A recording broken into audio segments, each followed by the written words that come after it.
গুপ্ত পুরুষ ওরে সাদিক মিয়া, এরকম একটা গান ছিল, খুবই ভাইরাল হয়েছে, খুবই জনপ্রিয়। বাট গুপ্ত বলেন আর সুপ্ত বলেন, যেভাবে যে নামে বলেন, তিনি কিন্তু ঢাকা ইউনিভার্সিটির নির্বাচিত ভিপি অর্থাৎ সাদিক কায়েম।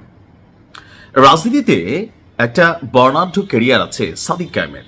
তার উপরে আমার একটা ভিডিও করা আছে যে কিভাবে পাহাড়ের প্রত্যন্ত অঞ্চল থেকে ধাপে ধাপে ট্রেন হয়ে মানুষের সাথে কিভাবে মিশতে হয়, ট্রেন হয়ে কিভাবে নেতৃত্ব দিতে হয়, ট্রেন্ড হয়ে কিভাবে গুপ্তসূত্র, আপনারা যে যে ভাষা ওনাকে নিয়ে ট্রল করেন ওইটাও করতে হয়, ট্রেন্ড হয়ে দিন শেষে নিজেকে আনভেইল করেছিলেন জুলাই আগস্টের ঘটনার পর। এরপরই আমরা তাকে দেখলাম যে ঢাকা ইউনিভার্সিটির ভিপি হিসাবে ছাত্র যারা তাকে নির্বাচিত করেছে। তো সেই সাদিক কায়েম তিনি কি রাজনীতি থেকে ছিটকে গেলেন, ছটকে পড়লেন? না, এবার তিনি যেই জায়গাটাতে বসতে যাচ্ছেন, এবং আমি বিশ্বাস করি যে অন্য আসনগুলোর রেজাল্ট কি হবে জানি না, তবে এই আসনে সবচেয়ে বেশি পরিশ্রম করবে বিএনপি এবং সবচেয়ে বেশি পরিশ্রম করবে জামাত ইসলাম, কারণ এই আসনটা সারা বাংলাদেশের জন্য খুবই গুরুত্বপূর্ণ রাজনৈতিক পয়েন্ট অফ ভিউ থেকে। অর্থাৎ ঢাকা দক্ষিণ সিটি কর্পোরেশনের মেয়র প্রার্থী হিসাবে ভিপি সাদিক কায়েমের নাম চূড়ান্ত করেছে বাংলাদেশ জামাত ইসলাম। ভাবা যায় এত বড় গুরুত্বপূর্ণ একটা পদে ভিপি সাদিক কায়েমের নাম ঘোষণা করার অর্থটা কি? আর রাজধানী ঢাকা, উত্তর সিটি কর্পোরেশন, দক্ষিণ সিটি কর্পোরেশন। তো উত্তরেও জামাত তাদের প্রার্থী দিয়েছে।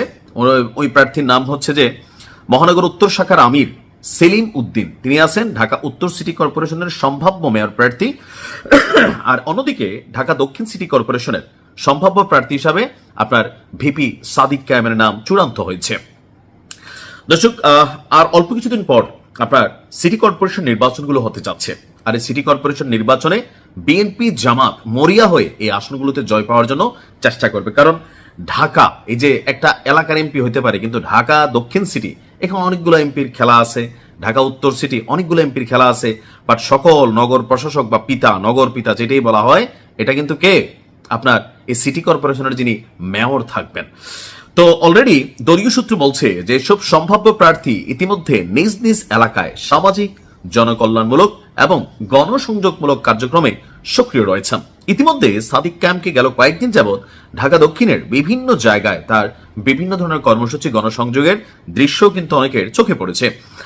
আর জাতীয় নির্বাচনের পর থেকেই ঢাকা উত্তর সিটিতে সেলিম উদ্দিন নিয়মিত মাঠ পর্যায়ে কাজ করেছেন। আর একইভাবে ঢাকা দক্ষিণে সাদিক কায়েম এবং বিভিন্ন সামাজিক ও জনসম্পৃক্ত কর্মসূচিতে তিনি অংশ নিয়েছেন। বেশ কিছু তাদের যে টিম আছে জামাত ইসলামের রুট লেভেলে, তারা জামাতের প্রার্থী সাদিক কায়েমের জন্য কাজ করে যাচ্ছেন। আর রাজশাহী, সিলেট, ময়মনসিংহ, কুমিল্লা, নবগঠিত বগুড়া সিটি কর্পোরেশনের সম্ভাব্য মেয়র প্রার্থী এখনো চূড়ান্ত হয়নি।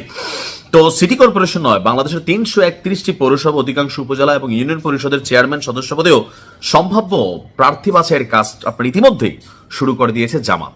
এটা জামাতের একটা পলিটিক্যাল অ্যাডভান্টেজ যে বিএনপি বা আওয়ামী লীগের মধ্যে হয় কি, ঠিক নির্বাচনের এক সপ্তাহ আগেও মানুষ ঠিকমতো জানে না ঠিক কে প্রার্থী হবে। একটা দলীয় লবিং হয়, টাকা পয়সারও একটু খেলাটেলা থাকে, কর্মীরা বিভক্ত থাকে, কে কোন ভাইয়ের পোস্টার ছাপাবে এটা নিয়ে টেনশন থাকে। কিন্তু জামাত তাদের প্রার্থীকে আগে উন্মুক্ত করে দেয়, আনভেইল করে দেয়, এই কারণেই যে আমাদের প্রার্থী এইটাই, তোমরা এটার জন্য কাজ করবে। তো আপনার কি মনে হয় যে ভিপি সাদিক কায়েমের বিপরীতে ঢাকা দক্ষিণে আসলে বিএনপির হেভিওয়েট প্রার্থী হিসাবে কে আছেন যিনি সাদিক কায়েমকে ডিফিট করতে পারে? যদিও সরকার বিএনপির, বাট সাদিক কায়েম তার একটা খেলা তো আছে।